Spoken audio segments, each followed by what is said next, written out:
कहानी की शुरुआत होती है जंगल में शिकारियों की एक टीम से, जिन्होंने कई सारे जानवरों को मार दिया था और ये सभी शिकारी जानवरों का शिकार करके उनकी खालों को निकालकर शहर में बेचा करते थे। ये लोग खालों को बांधकर बस यहाँ से निकलने की तैयारी करने ही वाले थे कि तभी जंगल के आदिवासी लोग इन पर हमला कर देते हैं और इन्हें चारों तरफ से घेर लेते हैं। जंगल के आदिवासी लोग बहुत ज्यादा गुस्से में होते हैं और इन पर तीर बरसाना शुरू कर देते हैं, जिससे शिकारी टीम के बहुत सारे लोग मारे जाते हैं। और ये आदिवासी कबीला इसलिए हमला करता है क्योंकि उनका जो सरदार होता है उसकी बेटी को किसी ने किडनैप कर लिया था और उन आदिवासी लोगों को लगता है कि ये इन्हीं शिकारी लोगों का काम है। ये लोग भी उन आदिवासियों से मुकाबला करते हैं, पर आदिवासी तादाद में ज्यादा होते हैं, इसलिए ये लोग उनका मुकाबला नहीं कर पाते और इनके कई सारे लोग मारे जाते हैं। अब शिकारी टीम के कैप्टन को भी समझ आ चुका था कि अगर आदिवासियों से लड़ेंगे तो हम सब मारे जाएंगे, इसलिए वो अपनी टीम से कहता है कि जितनी खाल हो सके उठाओ और उन्हें लेकर जल्दी से बोट पर चले जाओ। यहाँ मूवी का मेन कैरेक्टर ग्लास अपने बेटे के पास आता है और उसे जल्दी से बोट तक पहुंचने को कहता है। तभी ये लोग देखते हैं कि आदिवासी लोगों का एक और बड़ा ग्रुप आ रहा है, इसलिए ये लोग लड़ना छोड़ देते हैं और अपनी जान बचाने के लिए तेजी से बोट की तरफ भागते हैं। इसी बीच शिकारी टीम के और भी कई सारे लोग मारे जाते हैं। बस कुछ ही लोग बोट तक पहुंचकर यहाँ से निकल जाते हैं। उनके जाने के बाद आदिवासी लोग शिकारियों से बची सारी खालों पर कब्जा कर लेते हैं और कबीले के सरदार को यहाँ अपनी बेटी नहीं मिलती। अब कबीले का सरदार अपने लोगों से कहता है कि यहाँ पर जितनी भी उन अमेरिकन शिकारियों से खालें बची हैं उन्हें उठा लो। इन खालों को हम फ्रेंच शिकारियों को दे देंगे, बदले में हम उनसे घोड़े और बंदूकें ले लेंगे और मेरी बेटी को तब तक ढूंढते रहेंगे जब तक वो मिल नहीं जाती। दूसरी तरफ ये अमेरिकन शिकारी लोग काफी दूर जाने के बाद भी डरे हुए होते हैं और बंदूक तान कर तैयार रहते हैं, क्योंकि उन्हें भी पता था कि वह आदिवासी लोग इनका इतनी आसानी से पीछा नहीं छोड़ेंगे और वो कभी भी इनके ऊपर हमला कर सकते हैं। अब यहाँ पर इन लोगों को समझ नहीं आ रहा होता कि हमें किस तरफ जाना चाहिए। तब कैप्टन ग्लास से पूछता है कि हमें क्या करना चाहिए। ग्लास कहता है कि हमें इस बोट को छोड़ के जमीन के रास्ते चलना चाहिए, क्योंकि वो आदिवासी लोग नदी को फॉलो करते हुए जल्दी हमारे तक पहुंच जाएंगे, इसीलिए जमीन ही हम सबके लिए सबसे सेफ रास्ता है। लेकिन ग्लास की इस बात से इनके ग्रुप का एक आदमी जिसका नाम गैराल्ड है, उसे ग्लास का ये फैसला ठीक नहीं लगता। वो कहता है कि अगर हम जमीन से जाएंगे तो वो लोग हमें जल्दी मार देंगे, क्योंकि जमीन का रास्ता बहुत लंबा है और हमें घर पहुंचने में कई हफ्ते लग जाएंगे। लेकिन टीम का कैप्टन गैराल्ड से कहता है कि ग्लास इस जगह को हमसे बेहतर जानता है, इसलिए हमें उसकी बात मान लेनी चाहिए और ये लोग तय करते हैं कि अब हम जमीन के रास्ते जाएंगे। अब यहाँ गैराल्ड भी कैप्टन की बात मान लेता है, लेकिन कुछ लोगों को ग्लास का जमीन से जाने का फैसला ठीक नहीं लगता, इसलिए वो लोग बोर्ड के जरिए नदी से होते हुए घर पहुंचने का फैसला करते हैं। इसके बाद जो जमीन के रास्ते से जाने वाले थे वो बोट से उतर जाते हैं और बोट में बैठे कुछ लोग नदी के रास्ते से आगे बढ़ते हैं। यहाँ कैप्टन सभी से कहता है कि हमें सारी खालें यहीं पर छोड़नी चाहिए ताकि रास्ते में हमें किसी भी परेशानी का सामना न हो। कैप्टन की बात सभी को ठीक लगती है, जिसके बाद ये लोग सारी की सारी खालें पत्थरों के नीचे छिपा देते हैं ताकि अगर फ्यूचर में ये लोग फिर कभी इस जगह पर आए तो इनकी खालें उन्हें मिल जाएं। और अब ये सारे के सारे जंगल के रास्ते चलना शुरू कर देते हैं। पर अब उनके लिए मुश्किलें बढ़ने वाली थी, क्योंकि जल्द ही सर्दी का मौसम आने वाला था और उन्हें कई हफ्तों तक पैदल चलकर अपने घर पहुंचना था। लेकिन इसके अलावा उनके पास कोई दूसरा रास्ता नहीं था, इसलिए ये सभी लोग ठंड से मुकाबला करने के लिए तैयार थे। जंगल के रास्ते से पैदल चलते हुए शाम हो जाती है और अब ये लोग एक जगह पर रुककर रात यहीं पर गुजारने का फैसला करते हैं। कुछ देर बाद रात हो जाती है और ये सभी जंगल में सो जाते हैं। अगली सुबह हम देखते हैं कि जो लोग ग्लास के जमीन के रास्ते से पैदल चलने का फैसला गलत समझ रहे थे, अब उन लोगों को अपनी गलती का पछतावा होता है। वो आदिवासी लोग आकर उन्हें मार देते हैं और आदिवासी लोग समझ जाते हैं कि कुछ लोग जंगल के रास्ते से पैदल निकल गए, इसलिए ये लोग पूरे जंगल में फैल जाते हैं उन बचे हुए अमेरिकन शिकारियों को ढूंढने। एक आदिवासी को जमीन पर चलने वाले अमेरिकन शिकारियों के पैरों के निशान भी मिल जाते हैं। वह आकर अपने कबीले के सरदार को बताता है। कबीले के सरदार को लगता है कि मेरी बेटी उन्हीं के पास है और अब ये आदिवासी लोग पैरों के निशान को फॉलो करते हुए उनके पीछे जाते हैं। इधर ये लोग लगातार कई घंटों से पैदल जंगल के रास्ते से आगे बढ़ते हैं और ये लोग काफी ज्यादा थक जाते हैं, इसलिए ये लोग कुछ देर आराम करने के लिए यहीं पर डेरा जमा देते हैं और सभी आराम करने लगते हैं। सभी लोगों को भूख लगी हुई थी पर खाने के लिए कुछ भी नहीं था, इसलिए ग्लास शिकार ढूंढने जंगल में अकेला निकल पड़ता है। कुछ दूर आने के बाद उसे महसूस होता है कि आसपास कोई है, इसलिए ग्लास बंदूक उठाकर रेडी हो जाता है और तभी उसे सामने भालू के 2 छोटे बच्चे दिखाई देते हैं। इससे पहले कि ग्लास वहां से निकल पाता तभी एक बड़ा भालू उस पर हमला कर देता है, जिससे ग्लास के हाथ से बंदूक गिर जाती है। वो भालू ग्लास को उठा कर पटकता है और ग्लास को बुरी तरह से जख्मी कर देता है। अब ग्लास कुछ भी नहीं कर सकता था, इसलिए वो आराम से जमीन पर लेट जाता है। ग्लास जब शांत होता है तो भालू भी वहां से जाने लगता है, लेकिन ग्लास शिकार पाने के लिए किसी तरह करके अपने गन के पास पहुंचता है। तभी वो भालू दोबारा से ग्लास पर हमला करने के लिए आता है। ग्लास जल्दी से बंदूक से उसे गोली मारता है, पर वह गोली भालू के सर में लगने के बजाय उसके गले में लग जाती है, जिससे भालू अब और ज्यादा चिढ़ जाता है और अपने पंजों से ग्लास के गले को चीर देता है। लेकिन भालू रुकता नहीं और वो ग्लास के पूरी बॉडी को बुरी तरह से अपने पंजों से काट देता है। गोली लगने की वजह से भालू भी कमजोर हो चुका था। ग्लास अब किसी तरह करके चाकू निकालकर उस भालू पर कई वार करता है, जिससे ये दोनों ढलान से लुढ़कते हुए नीचे गिर जाते हैं, जिसके बाद वह भालू भी ग्लास के ऊपर गिर जाता है। लेकिन भालू मर चुका था और ग्लास भी लगभग मर ही चुका होता है, क्योंकि भालू ने उसका गला पूरी तरह से फाड़ दिया था और इसकी पूरी बॉडी पर गहरे जख्म थे। ग्लास बहुत ही ज्यादा तकलीफ में था। ग्लास ने जब भालू पर गोली चलाई थी तब गोली की आवाज उसके साथियों ने सुन ली थी, इसलिए ग्लास के साथी उसे ढूंढते हुए वहां पर पहुंच जाते हैं और वो देखते हैं कि ग्लास के ऊपर भालू गिरा हुआ है। वो बड़ी मुश्किल से भालू को उसके ऊपर से हटाते हैं और ग्लास को अपने साथ ले जाते हैं। अब उनमें से एक आदमी ग्लास के घावों को सीना शुरू करता है। दर्द के मारे ग्लास का बुरा हाल हो गया था। उसका गला बुरी तरह से कट चुका है और उसके पूरे बॉडी पर काफी गहरे जख्म हैं। ग्लास के जख्मों को देखते हुए ये लोग समझते हैं कि ग्लास अब जिंदा नहीं रह पाएगा और कुछ ही घंटों में उसकी मौत हो जाएगी। दूसरी तरफ आदिवासी कबीले का सरदार अमेरिकन शिकारियों से जो खालें बची हुई थीं, वो इन खालों को फ्रेंच शिकारियों को दे देता है, जिसके बदले वो उनसे बंदूकें और घोड़े ले लेता है, जिसका मतलब इन अमेरिकन शिकारियों यानी ग्लास और उसके साथियों के लिए मुश्किलें बढ़ने वाली थीं, क्योंकि इससे पहले ये आदिवासी तीर कमान से हमला किया करते थे, लेकिन अब आदिवासियों के पास घोड़े और बंदूकें भी आ गई थीं। अब ग्लास बुरी तरह से जख्मी होने की वजह से चल नहीं सकता था, इसलिए ये लोग ग्लास के लिए लकड़ी का एक स्ट्रेचर बनाते हैं। वो ग्लास को उसके ऊपर रखते हैं और आगे बढ़ना शुरू करते हैं। इस तरह से ये लोग बारी बारी से ग्लास को उठाते हैं। ये लोग ग्लास को काफी दूर तक ले आते हैं, पर आगे का रास्ता बहुत ही मुश्किल था, क्योंकि आगे एक ऊंचा पहाड़ था जहाँ से इन लोगों को गुजरना था। ये पहाड़ी रास्ता इतना खराब था कि वहाँ से अकेला आदमी भी ठीक से नहीं चढ़ पाता था, इसलिए ग्लास को यहाँ से चढ़ाना नामुमकिन था। ये लोग फिर भी कोशिश करते हैं, पर ये लोग ग्लास को नहीं चढ़ा पाते। तभी उनका जो कैप्टन होता है वो अपने एक आदमी को बोलता है कि ग्लास के मुंह पर कपड़ा रखो। दरअसल वो ग्लास को गोली मारने वाला होता है, क्योंकि उसको लगता है कि ग्लास तकलीफ से गुजर रहा है और वैसे भी ग्लास अब बच नहीं सकता। ग्लास दर्द से तड़प रहा होता है और उसको यहाँ से घर ले जाना लगभग नामुमकिन है। कैप्टन ग्लास को मारने ही वाला होता है कि तभी ग्लास का बेटा सामने आकर बोलता है कि ऐसा मत करो। कैप्टन को उस पर तरस आ जाता है और वो ग्लास को गोली नहीं मार पाता, क्योंकि ग्लास की वजह से ये सभी जिंदा बचे होते हैं। कैप्टन वहाँ पर मौजूद सभी लोगों से कहता है कि जो भी 2 लोग ग्लास के मरने तक उसके पास रुकेंगे उसे गांव वापस आते ही $70 दिए जाएंगे। कैप्टन कहता है कि ग्लास ने हम सबकी मदद की है और कैप्टन चाहता था कि ग्लास को नेचुरल डेथ मिले और जब ग्लास मर जाए तो उसका अंतिम संस्कार करके वो 2 लोग भी वापस आ जाएं। अब ग्लास का बेटा फौरन बोलता है कि मैं रुकूंगा, और वहाँ पर एक लड़का और होता है जिसका नाम फ्रेजर है। वो कहता है कि मैं रुकूंगा चाहे $70 मिले या न मिले। अब ग्लास का बेटा हॉक और फ्रेजर दोनों उम्र में छोटे थे, इसलिए कैप्टन कहता है कि एक और आदमी भी इनके पास रहना चाहिए। यहाँ गेराल्ड सामने आकर बोलता है कि मैं रुकूंगा, पर $70 बहुत कम है। तब कैप्टन बोलता है ठीक है, $100 मिलेगा। और तभी जो ग्लास का बेटा और जो दूसरा लड़का होता है वो कहते हैं कि तुम हमारे डॉलर भी रख सकते हो। ये सुनकर गेराल्ड कहता है $300 काफी है, इससे मैं अपना घर खरीद सकता हूँ, और वैसे भी 2 से 3 दिनों की बात है, इससे ज्यादा दिन ग्लास जिंदा नहीं बच पाएगा। और गेराल्ड भी उनके साथ रुकने के लिए तैयार हो जाता है। अब ये 3 लोग ग्लास के पास यहाँ पर रुक जाते हैं और बाकी सब आगे निकल जाते हैं। गेराल्ड ग्लास के पास ही बैठ जाता है और ग्लास के मरने का इंतजार करने लगता है, लेकिन ग्लास मरने का नाम तक नहीं ले रहा होता। अगले दिन ग्लास का बेटा और वो दूसरा लड़का पेट भरने के लिए शिकार और पीने के लिए पानी लेने चले जाते हैं। तब गेराल्ड पास ही में एक घड़ा खोदने लग जाता है, लेकिन गेराल्ड ऐसा क्यों कर रहा है? क्या वह ग्लास को जिंदा दफनाने का सोच रहा है? ये तो हमें आगे ही पता चलेगा। इस तरह से और भी कई घंटे गुजर जाते हैं और जब गेराल्ड देखता है कि ग्लास अभी तक नहीं मरा, तब वो गुस्से से ग्लास के पास आता है और ग्लास से कहता है कि तुम मरते क्यों नहीं? तुम्हारी वजह से हम सबकी जान चली जाएगी, क्योंकि आदिवासी लोग अभी भी पागलों की तरह हमें ढूंढ रहे हैं, और अगर आदिवासी यहाँ पर आ गए तो वो हम सबको मार देंगे और तुम अपनी जान देकर अपने बेटे की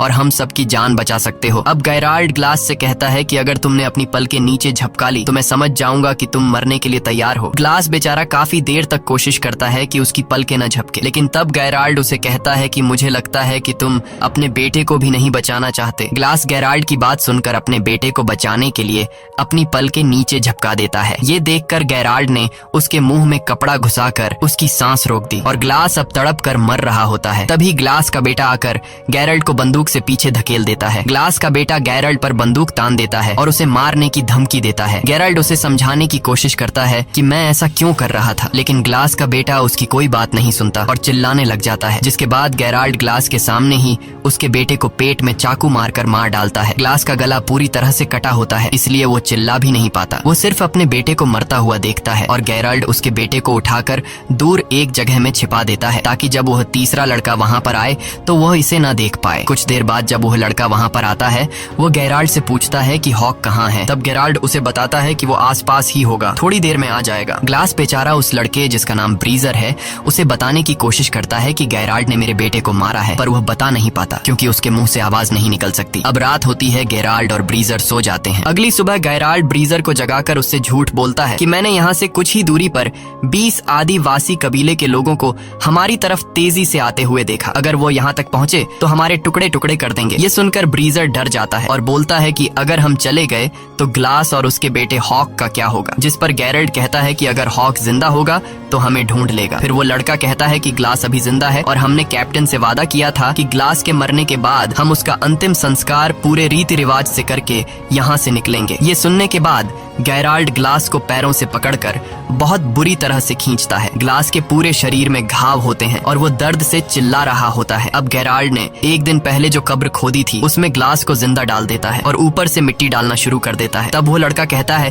कि ये तुम क्या कर रहे हो। गैराल्ड कहता है कि ये आज नहीं तो कल मर ही जाएगा और जैसा कि हमने वादा किया था उसका अंतिम संस्कार पूरे रीति रिवाज से किया जाएगा, तो मैंने अपना वादा पूरा कर लिया है। वो उसके ऊपर थोड़ी सी मिट्टी डाल देता है और वहाँ से चला जाता है और उस लड़के को बोलता है कि तुम भी मेरे साथ चलो। ब्रीजर को ग्लास के इस हाल के लिए बहुत दुख होता है। वो ग्लास से कहता है कि सॉरी मिस्टर ग्लास, मुझे जाना होगा, और ये कहकर वो पानी की एक बॉटल ग्लास के ऊपर रखकर वहाँ से निकल जाता है। अब यहाँ पर ग्लास अकेला है, वो तड़प रहा है। ग्लास कई घंटों तक उसी जगह पर जहाँ उसे दफनाकर चले गए थे अधमरी हालत में लेटा रहता है। वो सोचता है कि यहाँ पड़े पड़े वैसे भी मरना है तो क्यों न बचने की कोशिश की जाए। वो पूरी हिम्मत जुटाकर अपने हाथ पैर हिलाता है और बहुत तकलीफ से गुजरकर वो कब्र से बाहर निकलता है। ग्लास बहुत ज्यादा तकलीफ में होता है। वो रेंगते हुए सीधा उस जगह पर जाता है जहाँ उसके बेटे की लाश है। वो अपने बेटे की लाश को देखकर पूरी तरह से टूट जाता है और बदले की आग में जलने लगता है। उसके बाद वो अपने बेटे की लाश के ऊपर सिर रखकर सो जाता है। दूसरी तरफ सुबह होने पर गैराल्ड ब्रीजर को उठाकर कहता है कि जल्दी उठो, हमें यहाँ से निकलना होगा। आदिवासी कबीले के 12 लोग हमारे पीछे आ रहे हैं। ये सुनकर ब्रीजर गैराल्ड से कहता है कि तुमने तो कहा था हमारे पीछे 20 लोग लगे हैं। वो समझ जाता है कि गैराल्ड ने उससे झूठ कहा था, इसलिए वो गैराल्ड पर बंदूक तान लेता है। तब गैराल्ड ब्रीजर से कहता है कि तुम्हें तो मेरा शुक्रिया अदा करना चाहिए। मैंने तुम्हारी जान बचाई और तुम्हें डराना जरूरी था, क्योंकि एक अधमरे इंसान के साथ हम अपनी जान खतरे में नहीं डाल सकते थे। वैसे भी ग्लास मरने वाला था और अगर तुम जिंदा रहना चाहते हो तो मैं जैसा कहता हूँ वैसा करो, वरना तुम अकेले ग्लास के पास वापस जा सकते हो। ये सुनकर डर के मारे ब्रीजर गैराल्ड की बात मान लेता है और उसके साथ आगे बढ़ने लगता है। दूसरी तरफ ग्लास उसी जगह पर होता है और अब ग्लास को भूख लगती है। वो रेंगता हुआ एक जगह पर जाता है जहाँ किसी जानवर का स्कल पड़ा होता है। वो उसमें से एक हड्डी तोड़ता है और जो सूखा हुआ मांस होता है उसे खाता है। फिर वो रेंगता हुआ एक पहाड़ी के छोर तक जाता है जहाँ वो देखता है कि नीचे एक नदी है। ग्लास को अब प्यास भी लगी थी। वो बड़ी मुश्किल से उसी तरह रेंगता हुआ उस नदी के किनारे पहुंच जाता है और पानी पीने लगता है। लेकिन जब वो पानी पीता है तो पानी उसकी गर्दन से बाहर निकल जाता है क्योंकि उसकी गर्दन कटी हुई थी। अब ग्लास को सबसे पहले अपने घावों का इलाज करना था। उसके पास थोड़ा बारूद बचा होता है। वो सूखी घास इकट्ठा कर आग जला लेता है और थोड़ा सा बारूद अपनी गर्दन के उस हिस्से पर डालता है जहां गला कटा हुआ था। फिर वो एक जली हुई लकड़ी को अपनी गर्दन में लगाता है जिससे बारूद जलकर एक चिंगारी पैदा होती है और उस चिंगारी से उसकी गर्दन जल जाती है। वो ऐसा इसलिए करता है ताकि जलने से जो उसका घाव फटा हुआ है वो चिपक जाए। इस दौरान ग्लास को बहुत दर्द होता है और दर्द के मारे वो बेहोश हो जाता है। उसके बाद ग्लास कई दिनों तक उसी नदी के किनारे रहता है। वो पानी पीकर और मरे हुए जानवरों का मांस खाकर अपने आप को जिंदा रखता है। एक दिन वो आदिवासी कबीले वाले लोग उसी नदी के किनारे आ जाते हैं और इससे पहले कि वो ग्लास को देख पाते, ग्लास जल्दी से नदी में कूद जाता है। वो नदी में तैरता हुआ उन आदिवासी लोगों से काफी दूर चला जाता है। नदी के इस बर्फीले ठंडे पानी में रहने के बाद ग्लास का ठंड से बुरा हाल हो गया था। वो बहुत मुश्किल से आग जलाकर अपनी बॉडी को गर्म करता है और अब यहीं पर रहने का फैसला करता है। इस तरह से ग्लास को यहाँ पर रहते हुए काफी दिन गुजर जाते हैं। अब उसके जख्म भी ठीक हो चुके थे और ग्लास थोड़ा बहुत चलने लगा था। नदी के किनारे होने की वजह से उसे पानी की तो कोई कमी नहीं थी, लेकिन पेट भरकर खाना उसे बहुत मुश्किल से मिलता था। वो वहाँ नदी से मछली पकड़कर उसे कच्चा खाकर गुजारा किया करता था और अपने आप को जिंदा रखता। अब एक रात को जब वो सो रहा होता है तभी उसको आग की कुछ लपटें दिखाई देती हैं और जब वो उस तरफ जाता है तो वहाँ पर एक आदमी होता है जिसने बहुत बड़ा शिकार किया था और वो उसे खा रहा होता है। ग्लास उसके पास जाता है और जैसे ही वो ग्लास को देखता है वो अपना तीर और कमान उस पर तान देता है। ग्लास इशारों से बताता है कि मैं तुम्हारे लिए कोई खतरा नहीं हूँ, मुझे बस खाना चाहिए। वो आदमी समझ जाता है और ग्लास को खाने के लिए शिकार का एक टुकड़ा देता है और दोनों पूरी रात वहीं सो जाते हैं। सुबह उठकर वो आदमी जब ग्लास के जख्मों को देखता है तो वो ग्लास से पूछता है कि ये तुम्हें क्या हुआ है। तब ग्लास उसे बताता है कि मैं अपनी टीम के साथ शिकार पर था और मेरी ये हालत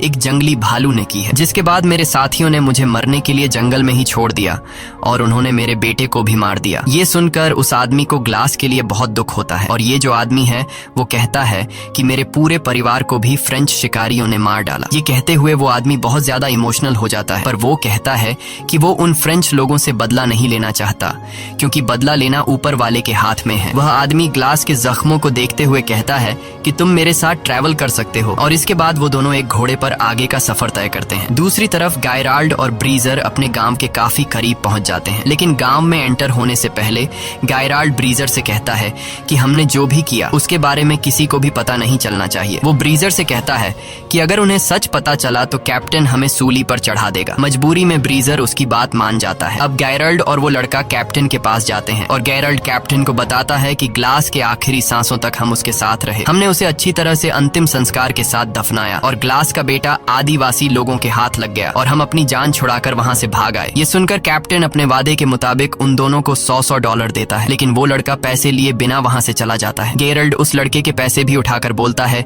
कि सफर में जो कुछ भी हुआ उससे ये लड़का सदमे में है, इसीलिए वो ऐसा कर रहा है और गैरल्ड भी वहाँ से बाहर निकल जाता है। दूसरी तरफ ग्लास बर्फ में उस आदमी के साथ आगे का सफर तय कर रहा होता है और तभी बर्फ का तूफान शुरू हो जाता है। ग्लास बीमार था और उसके जख्म सड़ रहे थे और इस वजह से वो बेहोश हो जाता है। इसके बाद वो आदमी ग्लास के लिए लकड़ी का एक छोटा सा झोपड़ा बनाता है और ग्लास के सारे कपड़े उतार कर उसे उसके अंदर रख देता है और उसे चारों तरफ से ढककर सामने आग जलाता है ताकि उसको गर्मी मिल सके। इस तरह से रात गुजर जाती है और अगली सुबह जब ग्लास उठता है तो वो चारों तरफ देखता है पर वो आदमी कहीं भी नहीं होता और जब वो थोड़ा आगे जाता है तो देखता है कि किसी ने उस आदमी को फांसी लगाकर पेड़ से लटका दिया है और वहीं कुछ दूरी पर ग्लास फ्रेंच शिकारियों को देखता है। ग्लास समझ जाता है कि इन्हीं लोगों ने उस आदमी को फांसी पर लटकाया है। अब ग्लास उनके घोड़ों तक पहुंचता है और वहां ग्लास देखता है कि एक फ्रेंच शिकारी एक लड़की के साथ रेप कर रहा है और ये लड़की कोई और नहीं बल्कि आदिवासी कबीले के सरदार की बेटी थी। असल में ये वही फ्रेंच शिकारी थे जिनसे आदिवासी कबीले के सरदार ने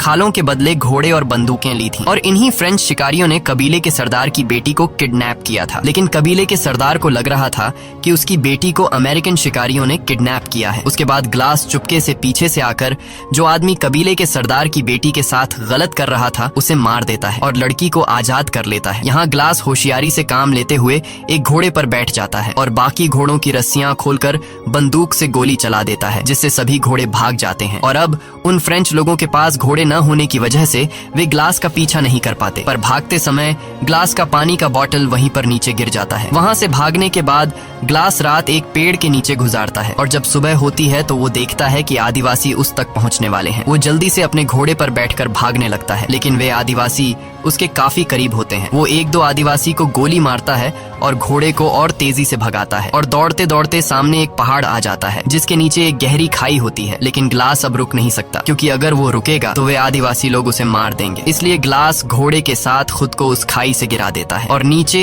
एक पेड़ से टकराता हुआ सीधा बर्फ में गिरता है। घोड़ा डायरेक्ट नीचे छोटे चट्टानों पर गिरने से मर जाता है, लेकिन ग्लास अभी भी जिंदा है क्योंकि वो पेड़ से टकराते हुए बर्फ की मोटी परत पर गिरता है। पर उसकी हालत अब काफी ज्यादा खराब होती है। तभी वहाँ तेज तूफान आता है और ठंड बहुत ज्यादा बढ़ जाती है। अब अगर ग्लास ने अपने लिए कोई गर्म जगह नहीं ढूंढी तो वो ठंड में जमकर मर जाएगा। अब ग्लास ठंड से बचने के लिए घोड़े के पेट को काटता है और उसके अंदर से सभी पार्ट्स बाहर निकालता है और रात को वहीं सो जाता है, क्योंकि वो जानता है कि अगर वह बाहर रहा तो ठंड से मर जाएगा। वो किसी तरह पूरी रात उस घोड़े के पेट के अंदर गुजारता है। सुबह जब वो उठता है तो वो देखता है कि मौसम अब नॉर्मल हो चुका है और एक बार फिर से वो अपना सफर जारी रखता है। वहीं दूसरी तरफ हम देखते हैं कि जहाँ पर ग्लास को पहुंचना है वहाँ एक फ्रेंच शिकारी आता है और वह अमेरिकन शिकारियों से मदद मांगता है। ये लोग उसे अंदर ले आते हैं। कैप्टन उससे पूछता है कि आखिर तुम्हारे साथ क्या हुआ? तो वह आदमी बताता है कि एक आदमी आया था जिसने हमारे कैप्टन को मार दिया और फिर उसने हमारे सभी घोड़ों को आजाद कर दिया। असल में यह आदमी ग्लास की बात कर रहा था और जो आदमी कबीले के सरदार की बेटी के साथ गलत कर रहा था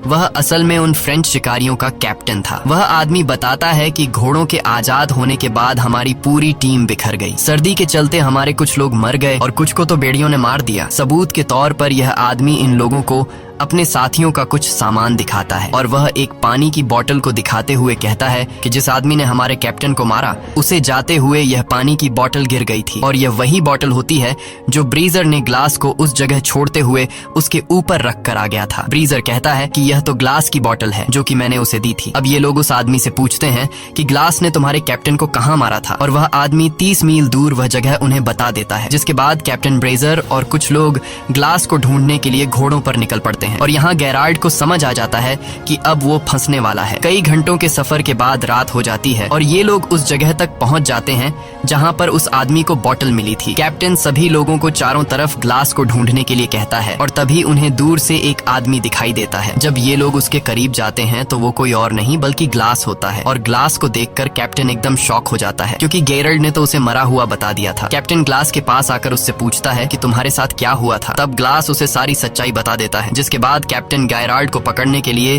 तेजी से वापस अपने गांव आता है और गेराल्ड को ढूंढता है, लेकिन गेराल्ड तिजोरी से सारा पैसा चुरा कर भाग गया होता है। कैप्टन गुस्से में ब्रीजर को मारता है और अपने आदमियों से कहता है कि ब्रीजर को अरेस्ट कर लो, लेकिन ग्लास कैप्टन से कहता है कि इसमें ब्रीजर की कोई गलती नहीं थी। वहाँ जो कुछ भी हुआ ब्रीजर को उसके बारे में कुछ भी नहीं पता, इसलिए तुम उसे छोड़ दो। और अब कैप्टन यह तय करता है कि मैं गेराल्ड को पकड़ने के लिए जाऊंगा, क्योंकि उसने ग्लास के बेटे का मर्डर किया और उसने पैसा भी चोरी किया। तब ग्लास बोलता है कि मैं भी तुम्हारे साथ जाऊंगा, लेकिन कैप्टन कहता है नहीं, तुम्हें अभी आराम की जरूरत है, मैं अकेले उसे मारने जाऊंगा। ग्लास कहता है नहीं, मैं उसके लिए बहुत दूर से सफर तय करके आया हूँ और उसे सिर्फ मैं मारूंगा। जिसके बाद कैप्टन ग्लास की बात मान लेता है और ये दोनों घोड़ों पर गेराल्ड को मारने निकल पड़ते हैं। ये दोनों गेराल्ड के घोड़े के पैरों के निशानों को फॉलो कर रहे होते हैं और काफी दूर तक जाने के बाद ये दोनों अपना अपना रास्ता बदल लेते हैं। कैप्टन ग्लास से कहता है कि तुम दाएं रास्ते से जाओ और मैं बाएं वाले रास्ते से जाऊंगा। अब ये दोनों एक दूसरे से अलग हो जाते हैं और जब कैप्टन गेराल्ड को ढूंढ रहा होता है तो गेराल्ड एक बड़े से पत्थर के पीछे से निकलता है और कैप्टन को गन पॉइंट पर लेकर कहता है कि कैप्टन तुम यहाँ पर क्या कर रहे हो। कैप्टन उसे कहता है कि तुम्हारे ऊपर खून का इल्जाम है, इसलिए तुम मेरे साथ चलो, लेकिन गेराल्ड नहीं मानता। अब जैसे ही कैप्टन जेब से बंदूक निकालकर उसे मारने ही वाला होता है तभी गेराल्ड कैप्टन को शूट कर लेता है, जिससे कैप्टन की मौत हो जाती है। गोली की आवाज सुनकर ग्लास उस तरफ आता है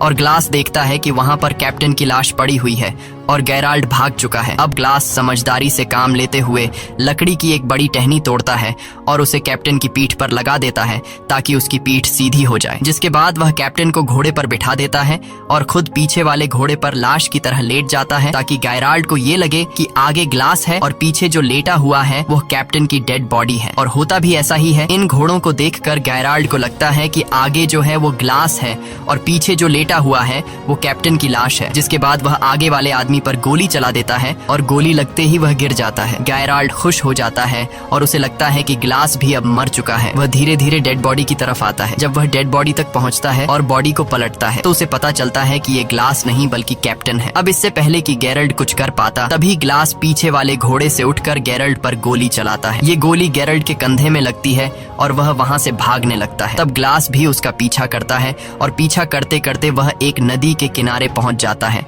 जहां पर इन दोनों के बीच एक बड़ी फाइट होती है। ये दोनों ही एक दूसरे को बुरी तरह से घायल कर देते हैं और तभी हम देखते हैं कि नदी के उस पार वो आदिवासी कबीले वाले आ जाते हैं जो इन लोगों को मारना चाहते हैं। और जब ग्लास गेरल्ड को मारने वाला होता है तभी उसे उस आदमी की याद आती है जिसने उसे खाने के लिए मांस दिया था और बाद में फ्रेंच लोगों ने उसे सूली पर चढ़ा दिया था। उसने एक बार ग्लास से कहा था कि जो इंसान किसी दूसरे इंसान के साथ बुरा करता है उससे बदला लेने के बजाय ऊपर वाले के सहारे पर छोड़ देना चाहिए। इसलिए ग्लास भी गैरल्ड को नदी में छोड़ देता है। नदी में बहते हुए गैराल्ड दूसरी तरफ पहुंच जाता है जहां वो आदिवासी उसे पकड़कर मार देते हैं और अब वे लोग नदी पार करके ग्लास की तरफ आते हैं, पर वे लोग ग्लास को कुछ नहीं कहते और ग्लास को वहां पर छोड़कर जाने लगते हैं। असल में कबीले के सरदार को उसकी बेटी मिल गई होती है और ये वही लड़की होती है जिसका रेप होते हुए एक बार ग्लास ने उसे फ्रेंच लोगों से बचाया था। ये लड़की अपने पिता को ग्लास के बारे में बताती है कि उसने मेरी जान बचाई थी और यही वजह होती है कि वे लोग ग्लास को वहां पर छोड़कर चले जाते हैं। इसी के साथ ये कहानी खत्म हो जाती है। अगर आपको वीडियो अच्छी लगी हो तो हमारे चैनल को सब्सक्राइब और वीडियो को लाइक जरूर कीजिएगा।